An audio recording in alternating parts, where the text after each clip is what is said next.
nitoe shukrani zangu za dhati kwa namna ambavyo tunashirikiana katika kutekeleza majukumu yetu. Kikao hichi ni kikao cha kazi. Lengo la kukutana kwenye kikao hichi ni kutaka kukumbushana mambo makubwa mawili.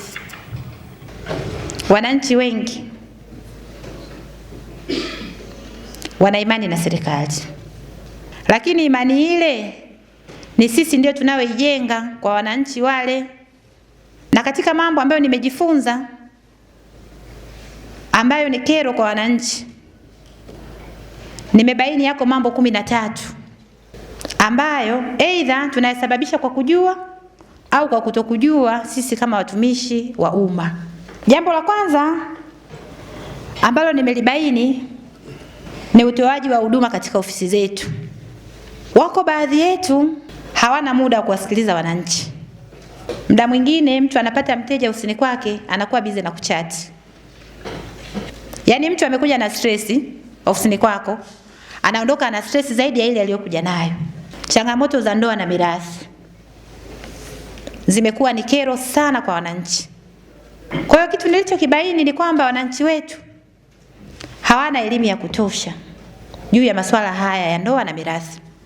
Watu wa maendeleo ya jamii mpo, ni wajibu wenu kuwapa elimu ya kutosha wananchi juu ya masuala haya.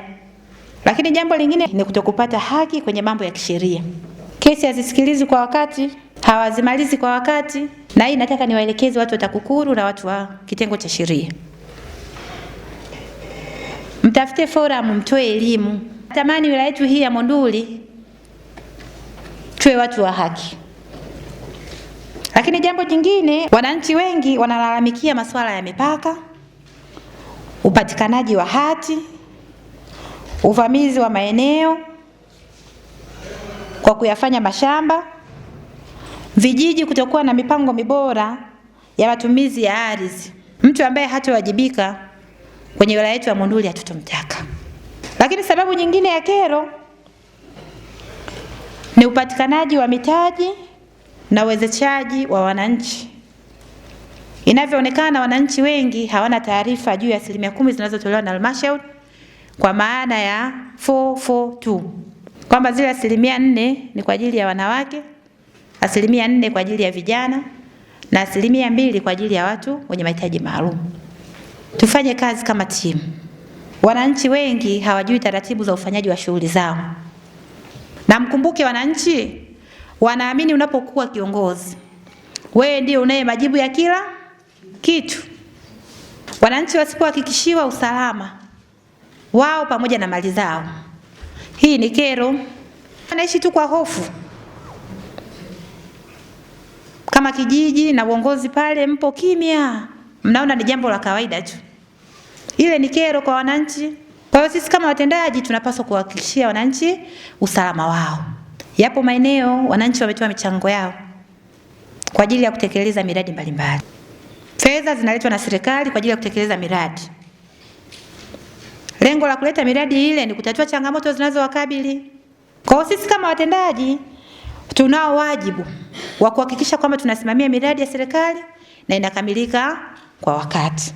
Lakini kero nyingine ambayo tunaweza tukawa ni chanzo kutokusoma kwa taarifa za mapato na matumizi. Wananchi wanakuwa na imani na serikali tunapokuwa wazi, hasa kwenye masuala ya fedha. Lakini chanzo kingine cha kero ni uharibifu wa mazingira. Uharibifu wa mazingira huu unaweza ukawa ni uchafu au ni kelele na mambo mengine. Lakini chanzo kingine cha kero ni kukiuka misingi ya usawa katika jamii. 60% ya changamoto au kero zinasababishwa na vijiji na kata. Wako watendaji na wenyewe ni chanzo cha migogoro. Chanzo cha Yona wewe ni sehemu ya mgogoro kwenye wilaya ya Monduli. Hupaswi kuishi hapa. Utatupisha. Mheshimiwa Rais akinitoa Monduli, utarudi kwa njia zako. Wananchi ili wajenge imani na serikali, ni lazima tutekeleze wajibu wetu. Kila ofisi iweke bango linaloelezea siku ya Jumatano ni siku ya kusikiliza kero za wananchi kuanzia saa 2 asubuhi hadi saa 8 mchana, na kila mtendaji kwenye lile bango aweke namba yake ya simu. Tukiwa karibu na watumishi wenzetu wa serikali, tukafanya kazi kama timu, tutapunguza kero.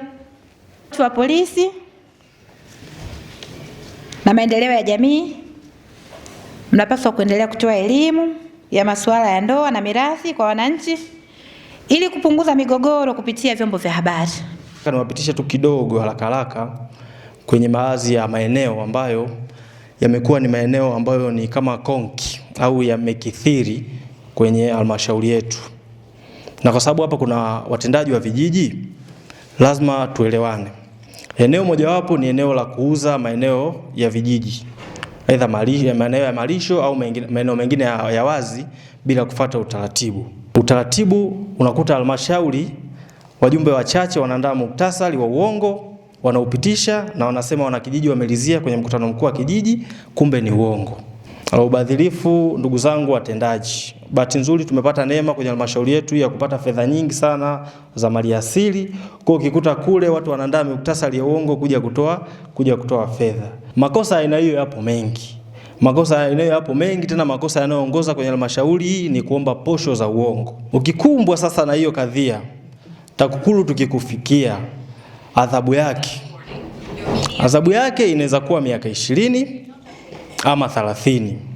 Fanye kazi kwa weledi, nidhamu na uadilifu. Uadilifu sio kuonekana, ni kufanya kazi hata watu ambao hawapo basi wajue, hata kama watu hawapo wewe unafanya vitu tu kwa usahihi. Sio kwa sababu watu wapo wanakuona ndio unafanya vitu kwa usahihi. Sasa basi, wito wangu kwenu ndio huo, chonde na chonde tufanye kazi kwa uadilifu.